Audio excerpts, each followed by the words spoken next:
दोस्तों आप सभी का अमेजिंग ज्ञान पॉइंट पर हार्दिक स्वागत है। आज हम कवर करेंगे इकोनॉमिक्स के टॉप 40 ऐसे क्वेश्चन आंसर जो कि परीक्षाओं में बार बार पूछे जाते हैं। तो आप किसी भी गवर्नमेंट एग्जाम की प्रिपरेशन कर रहे हो, इस वीडियो को देखकर जरूर जाइएगा। साथियों, इस वीडियो से आपके एग्जाम में प्रश्न बनने के काफ़ी ज़्यादा चांसेस है। तो चलिए दोस्तों, बिना देरी के फर्स्ट क्वेश्चन से वीडियो को स्टार्ट कर लेते हैं। दोस्तों आप सभी के स्क्रीन पर आज के वीडियो का फर्स्ट क्वेश्चन है, भारतीय अर्थव्यवस्था कैसी है? फटाफट इस क्वेश्चन का आंसर बताइएगा। तो करेक्ट आंसर होगा दोस्तों मिश्रित अर्थव्यवस्था। जिस अर्थव्यवस्था में सरकारी और निजी दोनों क्षेत्रों का सह अस्तित्व हो उसे मिश्रित अर्थव्यवस्था कहते हैं। और दोस्तों भारतीय अर्थव्यवस्था याद रखिएगा मिश्रित अर्थव्यवस्था कहलाती है। नेक्स्ट है क्वेश्चन नंबर 2, सरकार द्वारा पुरानी मुद्रा को समाप्त कर नई मुद्रा चलाना क्या कहलाता है? फ्रेंड्स बहुत ही महत्वपूर्ण प्रश्न है। दूसरे प्रश्न का आंसर बताइएगा कि सरकार द्वारा पुरानी मुद्रा को समाप्त करके नई मुद्रा चलाना क्या कहलाता है? तो दूसरे प्रश्न का राइट आंसर रहेगा विमुद्रीकरण। दोस्तों सरकार के द्वारा पुरानी मुद्रा को समाप्त करके नई मुद्रा चलाना विमुद्रीकरण कहा जाता है। देखिए दोस्तों, भारत में अब तक 3 बार विमुद्रीकरण हो चुका है। पहली बार 1946 में विमुद्रीकरण हुआ था, दूसरी बार 1978 में, और दोस्तों आखिरी बार 8 नवंबर 2016 को भारत में विमुद्रीकरण यानी डीमोनेटाइजेशन किया गया था। फ्रेंड्स क्वेश्चन काफ़ी ज़्यादा इंपॉर्टेंट है, तो याद रखिएगा। आगे बात करते हैं फ्रेंड्स क्वेश्चन नंबर 3 की, भारत का सबसे बड़ा बैंक कौन सा है? तीसरे प्रश्न का राइट आंसर होगा दोस्तों भारतीय रिजर्व बैंक यानी आरबीआई। दोस्तों भारत का सबसे बड़ा बैंक आरबीआई को कहा जाता है। इसी को केंद्रीय बैंक या बैंकों का बैंक भी कहा जाता है। फ्रेंड्स इसे भी आप याद रखिएगा। इस बैंक की यानी भारत के आरबीआई की स्थापना 1935 में की गई थी। नेक्स्ट है क्वेश्चन 4, 1 रुपए के नोट पर किसके हस्ताक्षर होते हैं?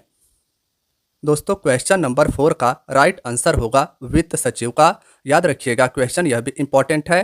फ्रेंड्स 1 रुपए के नोट पर वित्त सचिव का हस्ताक्षर होता है। 1 रुपए के नोट को वित्त मंत्रालय जारी करता है और इस पर वित्त सचिव का हस्ताक्षर होता है।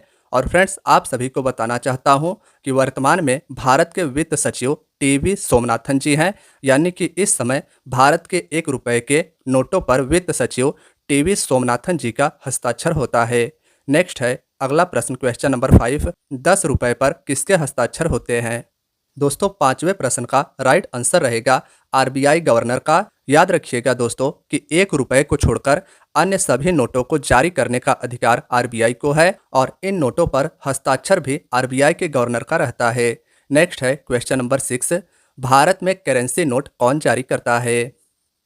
करेक्ट आंसर होगा फ्रेंड्स आरबीआई यानी कि reserve bank of India. Bharat में नोट को जारी किया जाता है आरबीआई के द्वारा। दोस्तों आरबीआई का मुख्यालय भी काफ़ी ज़्यादा इंपॉर्टेंट है।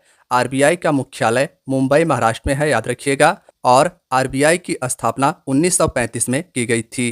क्वेश्चन नंबर 7 है, भारत में 20 रुपए और इससे उच्च मूल्य वर्ग के नोटों की छपाई किस प्रेस में होती है? फ्रेंड्स 7वां क्वेश्चन भी इंपॉर्टेंट है। किस प्रेस में 20 रुपए और इसके ऊपर के नोटों की छपाई की जाती है? 7वें प्रश्न का राइट आंसर रहेगा friends currency note press, Dewas Madhya Pradesh. Madhya Pradesh के देवास में करेंसी प्रिंटिंग प्रेस है। यहाँ पर 20 रुपए और इससे उच्च मूल्य वर्ग के नोटों की छपाई की जाती है। नेक्स्ट है क्वेश्चन नंबर 8, वह अवस्था जिसमें मुद्रा का मूल्य गिर जाता है और कीमतें बढ़ जाती हैं, वह अवस्था क्या कहलाती है? 8वें प्रश्न का राइट आंसर रहेगा फ्रेंड्स मुद्रास्फीति यानी इन्फ्लेशन। वह अवस्था जिस अवस्था में मुद्रा का मूल्य गिर जाता है और कीमतें बढ़ जाती है यानी कि महंगाई बढ़ जाती है, उस अवस्था को इन्फ्लेशन यानी कि मुद्रास्फीति कहा जाता है। नेक्स्ट है क्वेश्चन नंबर 9, भारत का आर्थिक सर्वेक्षण प्रत्येक वर्ष सरकारी तौर पर कौन प्रकाशित करता है? क्वेश्चन नंबर 9 का राइट आंसर होगा फ्रेंड्स वित्त मंत्रालय के द्वारा। वित्त मंत्रालय बजट पेश करने से एक दिन पहले आर्थिक सर्वेक्षण जारी करता है। तो ऑप्शन ए क्वेश्चन नंबर 9 का याद रखिएगा। क्वेश्चन नंबर 10 है, आरबीआई की लेखा वर्ष की अवधि क्या है? यानी कि आरबीआई अपने लेन देन के हिसाब को किस अवधि से लेकर किस अवधि तक में मापती है? करेक्ट आंसर होगा फ्रेंड्स अप्रैल से लेकर मार्च तक। 1 अप्रैल से लेकर 31 मार्च तक आरबीआई का लेखा वर्ष होता है। इंपॉर्टेंट क्वेश्चन यह भी है, तो याद रखिएगा। नेक्स्ट है क्वेश्चन नंबर 11, भारत का सबसे बड़ा व्यावसायिक बैंक कौन सा है? 11वें प्रश्न का राइट आंसर होगा भारतीय स्टेट बैंक यानी कि एसबीआई। दोस्तों, भारत का सबसे बड़ा कॉमर्शियल बैंक एसबीआई है और इसका भी मुख्यालय मुंबई महाराष्ट्र में ही स्थित है। इसे भी ध्यान रखिएगा, कई एग्जाम में पूछा गया है। नेक्स्ट है अगला प्रश्न, राष्ट्रीय कृषि और ग्रामीण विकास बैंक यानी नाबार्ड की स्थापना किस समिति की सिफारिश के आधार पर की गई थी? इस प्रश्न का राइट आंसर होगा शिवरमन समिति। दोस्तों, राष्ट्रीय कृषि और ग्रामीण विकास बैंक, जिसका फुल फॉर्म भी काफ़ी ज़्यादा इंपॉर्टेंट है, national bank for agriculture and rural development, यह इस बैंक का फुल फॉर्म है और इसका उद्देश्य ग्रामीण विकास के लिए ऋण प्रदान करना होता है। इसकी स्थापना शिवरमन समिति की सिफारिश पर की गई थी। नेक्स्ट है question number 13, federal reserve bank किस देश का केंद्रीय बैंक है? 13वें प्रश्न का राइट आंसर होगा संयुक्त राज्य अमेरिका का फेडरल रिजर्व बैंक अमेरिका के केंद्रीय बैंक को कहते हैं। नेक्स्ट है अगला प्रश्न, प्रश्न संख्या 14, नरसिम्हन समिति ने किस संबंध में सुझाव केंद्र सरकार को दिया था? तो 14वें प्रश्न का राइट आंसर होगा बैंकिंग संरचना सुधार संबंधित। दोस्तों, नरसिम्हन समिति के द्वारा बैंकिंग स्ट्रक्चर सुधार संबंधित सुझाव केंद्र सरकार को दिए गए थे। क्वेश्चन कई एग्जाम में पूछा गया है, तो इसे भी ध्यान में रखिएगा। नेक्स्ट है प्रश्न संख्या 15, भारतीय स्टॉक बाजार का विनियमन और पर्यवेक्षण किसके द्वारा किया जाता है? 15वें प्रश्न का राइट आंसर होगा सेबी। दोस्तों, सेबी के द्वारा भारतीय शेयर मार्केट या स्टॉक बाजार का रेगुलेशन और पर्यवेक्षण किया जाता है। इंपॉर्टेंट क्वेश्चन यह भी है फ्रेंड्स, इसका फुल फॉर्म भी आपको नोट कर लेना है, कई एग्जाम में इसका फुल फॉर्म भी पूछा गया है। Securities and exchange board of India, SEBI का फुल फॉर्म, और हिंदी में इसे भारतीय प्रतिभूति और विनिमय बोर्ड कहते हैं। नेक्स्ट है क्वेश्चन नंबर 16, भारतीय प्रतिभूति और विनिमय बोर्ड सेबी की स्थापना कब की गई थी? दोस्तों, 16वें प्रश्न का राइट आंसर होगा 1988 में। सेबी की स्थापना 1988 में मुंबई में की गई थी, यानी कि सेबी का मुख्यालय मुंबई महाराष्ट्र में स्थित है। और फ्रेंड्स, इसका कार्य विनियमित करना यानी कि रेगुलेशन करना, विकसित करना और रक्षा करना है ग्राहकों के हितों का, यह भी आप ध्यान में रखिएगा। नेक्स्ट है क्वेश्चन नंबर 17, भारतीय प्रतिभूति और विनिमय बोर्ड को किस एक अध्यादेश द्वारा वैधानिक दर्जा प्रदान किया गया था? जी हाँ दोस्तों, राइट आंसर होगा 1992 में सेबी को एक अध्यादेश द्वारा वैधानिक दर्जा यानी संवैधानिक दर्जा 1992 में दिया गया था। नेक्स्ट है question number 18, bull and bear शब्दावली का संबंध किससे है? बुल यानी सांड और बियर यानी कि भालू, ये शब्द किससे संबंधित है? क्वेश्चन नंबर 18 का राइट आंसर रहेगा स्टॉक मार्केट से। दोस्तों, बुल एंड बियर शब्दावली स्टॉक मार्केट से संबंधित है। इसमें आपको ध्यान यह रखना है कि ये दोनों तेजी और मंदी को दर्शाते हैं। दोस्तों, बियर मार्केट उस स्थिति को कहते हैं जब बाजार में लगातार गिरावट दिखाई दे, ऐसे में अधिकतर कंपनियों के शेयर प्राइस तेजी से गिरते हैं। और फ्रेंड्स, बुल इसका डायरेक्ट अपोजिट होगा। बुल उस स्थिति को कहते हैं जब बाजार में लगातार सुधार हो रहा हो और ऐसे में अधिकतर कंपनियों के शेयर प्राइस बढ़ रहे हों, तो उसे बुल कहा जाता है। नेक्स्ट है क्वेश्चन नंबर 19, भारत का सबसे पुराना स्टॉक एक्सचेंज कौन सा है? 19वें प्रश्न का राइट आंसर होगा बम्बई स्टॉक एक्सचेंज यानी कि BSE। दोस्तों, भारत का सबसे पुराना stock exchange Bombay stock exchange है। इसकी स्थापना 1875 में की गई थी और BSE 30 कंपनियों के शेयर मूल्यों पर आधारित है, तो यह भी आप ध्यान में रखिएगा। नेक्स्ट है question number 20, Bombay stock exchange का शेयर मूल्य सूचकांक कितनी कंपनियों के शेयर मूल्यों पर आधारित है? तो फ्रेंड्स, पीछे मैंने आपको बताया कि 30 कंपनियों के शेयर मूल्यों पर आधारित है BSE यानी कि बम्बई स्टॉक एक्सचेंज, तो इसे भी आप ध्यान में रखिएगा। नेक्स्ट है क्वेश्चन नंबर 21, NSE 1991 में किस समिति के संस्तुति पर की गई थी? 21वें प्रश्न का राइट आंसर होगा फेरवानी समिति के। दोस्तों, नेशनल स्टॉक एक्सचेंज जो भारत का सबसे बड़ा स्टॉक एक्सचेंज है, इसकी स्थापना 1991 में फेरवानी समिति के सिफारिश पर किया गया था। तो कब इसकी स्थापना की गई थी? 1991 में। यह भारत का सबसे बड़ा स्टॉक एक्सचेंज है और फ्रेंड्स, यह फेरवानी समिति के सिफारिश पर स्थापित की गई थी। नेक्स्ट है क्वेश्चन नंबर 22, दलाल स्ट्रीट कहाँ पर स्थित है? तो 22वें प्रश्न का राइट आंसर होगा मुंबई में। दलाल स्ट्रीट मुंबई में स्थित है। नेक्स्ट है क्वेश्चन नंबर 23, बैंक दर वह दर है जिस पर, अब आपके सामने चार ऑप्शंस हैं फ्रेंड्स, इनमें से आपको राइट आंसर बताना है। तो प्रश्न संख्या 23 का राइट आंसर होगा आरबीआई यानी भारतीय रिजर्व बैंक वाणिज्यिक बैंकों को जिस जिस दर पर उधार देता है फ्रेंड्स उसे बैंक दर कहते हैं। काफ़ी ज़्यादा यह भी क्वेश्चन इंपॉर्टेंट है। आरबीआई कॉमर्शियल बैंकों को जिस दर पर उधार देता है उसे हम बैंक दर कहते हैं। नेक्स्ट है क्वेश्चन नंबर 24। भारत में रुपए का अवमूल्यन पहली बार जिस वर्ष में किया गया था वह वर्ष कौन सा था?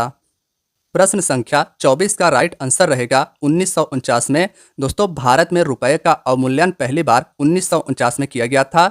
दोस्तों अवमूल्यन का अर्थ होता है अपने रुपए के मूल्य को गिराना। जैसे इस समय $1 अभी लगभग 84 रुपए के बराबर है। अगर $1 को 100 रुपए कर दिया जाए तो इसे अवमूल्यन कहेंगे। नेक्स्ट है क्वेश्चन नंबर 25। भारत में 1947 से अभी तक कितनी बार अवमूल्यन हुआ है? तो 25वें प्रश्न का राइट आंसर होगा 3 बार। दोस्तों 1947 के बाद अब तक भारत में 3 बार अवमूल्यन हुआ है। पहली बार 1949 में अवमूल्यन हुआ था, दूसरी बार 1966 में और तीसरी बार वर्ष 1991-92 में। दोस्तों अवमूल्यन करने से यह फायदा होता है कि आयात में कमी हो जाती है और निर्यात में वृद्धि हो जाती है। नेक्स्ट है क्वेश्चन नंबर 26। भारत में बेरोजगारी के आंकड़े एकत्रित और प्रकाशित कौन करता है? 26वें प्रश्न का राइट आंसर होगा NSSO। दोस्तों इसका पूर्ण रूप यानी फुल फॉर्म होगा राष्ट्रीय नमूना सर्वेक्षण संगठन, फुल फॉर्म भी याद रखिएगा। इसके द्वारा भारत में बेरोजगारी के आंकड़े एकत्रित और प्रकाशित किया जाता है। नेक्स्ट है क्वेश्चन नंबर 27। भारतीय अर्थव्यवस्था का कौन सा क्षेत्र सकल राष्ट्रीय उत्पाद में सबसे अधिक योगदान देता है? दोस्तों 27वें प्रश्न का राइट आंसर होगा तृतीय क्षेत्र। तृतीय क्षेत्र को दोस्तों सेवा क्षेत्र यानी सर्विस सेक्टर भी कहा जाता है। इसमें व्यापार, पर्यटन, चिकित्सा आदि आते हैं। भारतीय अर्थव्यवस्था में सबसे अधिक योगदान इसी क्षेत्र का रहता है। नेक्स्ट है क्वेश्चन नंबर 28। राष्ट्रीय ग्रामीण विकास संस्थान कहाँ पर अवस्थित है? साथियों वेरी वेरी इंपॉर्टेंट क्वेश्चन है। राष्ट्रीय ग्रामीण विकास संस्थान कहाँ पर अवस्थित है? तो 28वें प्रश्न का राइट आंसर होगा हैदराबाद में, यानी कि ऑप्शन बी इस प्रश्न का राइट आंसर होगा। राष्ट्रीय ग्रामीण विकास संस्थान हैदराबाद तेलंगाना में स्थित है। नेक्स्ट है क्वेश्चन नंबर 29। मानव विकास सूचकांक यानी HDI का आधार क्या है? 29वें प्रश्न का राइट आंसर होगा स्वास्थ्य, शिक्षा और जीवन स्तर। दोस्तों मानव विकास सूचकांक जिसे UNDP के द्वारा प्रदर्शित किया जाता है यानी कि जारी किया जाता है, इसका आधार स्वास्थ्य, शिक्षा और जीवन स्तर है। यह भी क्वेश्चन काफ़ी ज़्यादा इंपॉर्टेंट है तो ध्यान में रखिएगा। नेक्स्ट है क्वेश्चन नंबर 30। भारत की राष्ट्रीय आय में सर्वाधिक योगदान किसका है? 30वें प्रश्न का राइट आंसर होगा फ्रेंड्स तृतीय क्षेत्र यानी कि थर्ड सेक्टर। इसे दोस्तों सेवा क्षेत्र या सर्विस सेक्टर भी कहते हैं। इसके अंतर्गत व्यापार, पर्यटन, चिकित्सा, टेलीकॉम आदि आते हैं और दोस्तों यही राष्ट्रीय आय में सर्वाधिक योगदान देने वाला क्षेत्र है। नेक्स्ट है क्वेश्चन नंबर 31। प्रति व्यक्ति आय निकालने के लिए राष्ट्रीय आय को किससे भाग दिया जाता है? दोस्तों सही आंसर होगा इसका देश की कुल जनसंख्या से। प्रति व्यक्ति आय निकालने के लिए राष्ट्रीय आय को देश की कुल जनसंख्या से भाग दिया जाता है। नेक्स्ट है क्वेश्चन नंबर 32। पंचवर्षीय योजना का अंतिम प्रारूप कौन प्रस्तुत करता है? जी हाँ दोस्तों, राइट आंसर होगा राष्ट्रीय विकास परिषद। काफ़ी ज़्यादा इंपॉर्टेंट क्वेश्चन है दोस्तों। राष्ट्रीय विकास परिषद के द्वारा पंचवर्षीय योजनाओं को मूर्त रूप प्रदान किया जाता है, यानी कि इसी के द्वारा अंतिम प्रारूप पंचवर्षीय योजना का तैयार किया जाता है। नेक्स्ट है question number 33। Wealth of Nations पुस्तक के लेखक कौन है? Adam Smith. जी हाँ दोस्तों, ऑप्शन ए इसका राइट आंसर होगा। वेल्थ ऑफ नेशंस पुस्तक के लेखक एडम स्मिथ हैं। नेक्स्ट है क्वेश्चन नंबर 34। निम्नलिखित में से किस अर्थशास्त्री को अर्थशास्त्र का जनक कहा जाता है? एडम स्मिथ, जिनकी पुस्तक वेल्थ ऑफ नेशन है फ्रेंड्स, इन्हें अर्थशास्त्र का जनक कहा जाता है, यानी कि father of economics Adam Smith को कहा जाता है। नेक्स्ट है question number 35। Make in India कार्यक्रम का लोगो क्या है? दोस्तों मेक इन इंडिया कार्यक्रम का लोगो आप सभी पिक्चर में देख रहे हैं। मेक इन इंडिया कार्यक्रम का लोगो शेर है। फ्रेंड्स बात करें अगर मेक इन इंडिया की, तो इसकी शुरुआत 25 सितंबर 2014 को की गई थी। याद रखिएगा फ्रेंड्स, 25 सितंबर 2014 को मेक इन इंडिया कार्यक्रम का शुरुआत किया गया था और इसका उद्देश्य भारत को विनिर्माण हब के रूप में विकसित करना था। नेक्स्ट है क्वेश्चन नंबर 36। औद्योगिक क्रांति सर्वप्रथम किस देश में हुई थी? 36वें प्रश्न का राइट आंसर होगा इंग्लैंड में। दोस्तों, औद्योगिक क्रांति सर्वप्रथम इंग्लैंड में हुई थी। औद्योगिक क्रांति के अंतर्गत फैक्ट्रियों को लगाया जाता था और नई नई वस्तुओं का निर्माण किया जाता था। नेक्स्ट है क्वेश्चन नंबर 37। 1950-51 में भारत के सकल घरेलू उत्पाद में कृषि क्षेत्र का योगदान कितना था? 37वें प्रश्न का राइट आंसर होगा 55.40%। यानी कि दोस्तों, भारत के सकल घरेलू उत्पाद यानी जीडीपी में कृषि क्षेत्र का योगदान लगभग 55% था, जो वर्तमान में लगभग 18 से 19% तक है। नेक्स्ट है क्वेश्चन नंबर 38। भारत में सीमांत किसानों में निम्नलिखित में से कितनी धारिता वाले किसानों को सम्मिलित किया जाता है? 38वें प्रश्न का राइट आंसर होगा 1 हेक्टेयर तक के किसानों को। दोस्तों, सीमांत किसान छोटे किसानों को कहा जाता है और 1 हेक्टेयर तक वाले किसानों को सीमांत किसान कहा जाता है। नेक्स्ट है जीएसटी किस प्रकार का कर है? फ्रेंड्स, काफ़ी ज़्यादा यह भी क्वेश्चन इंपॉर्टेंट है। गुड्स एंड सर्विस टैक्स किस प्रकार का कर है? 39वें प्रश्न का राइट आंसर होगा अप्रत्यक्ष कर यानी कि इनडायरेक्ट कर। दोस्तों, जीएसटी एक इनडायरेक्ट कर है और इसे भारत में 1 जुलाई 2017 को लागू किया गया था। इसे भी ध्यान में रखिएगा। दोस्तों, आज के वीडियो का आखिरी प्रश्न है, जीएसटी बिल को पारित करने के लिए कौन सा संवैधानिक संशोधन किया गया था? आखिरी प्रश्न का राइट आंसर होगा 101वां संवैधानिक संशोधन। दोस्तों, जीएसटी बिल को पारित करने के लिए 101वां संवैधानिक संशोधन किया गया था। और इसके साथ एक और इम्पॉर्टेंट क्वेश्चन याद रखिएगा कि असम जीएसटी विधेयक को मंजूरी देने वाला पहला राज्य बना था। तो दोस्तों, आज की आपकी वीडियो यहीं तक थी। वीडियो अगर पसंद आई हो तो लाइक करना ना भूलिएगा। चैनल पर नए हैं तो चैनल को जरूर सब्सक्राइब कीजिएगा और अपने दोस्तों यारों मित्रों के साथ वीडियो को शेयर करना ना भूलिएगा। मिलते हैं फ्रेंड्स नेक्स्ट वीडियो में। अपना ख्याल रखिएगा और तैयारी को जारी रखिएगा। धन्यवाद दोस्तों।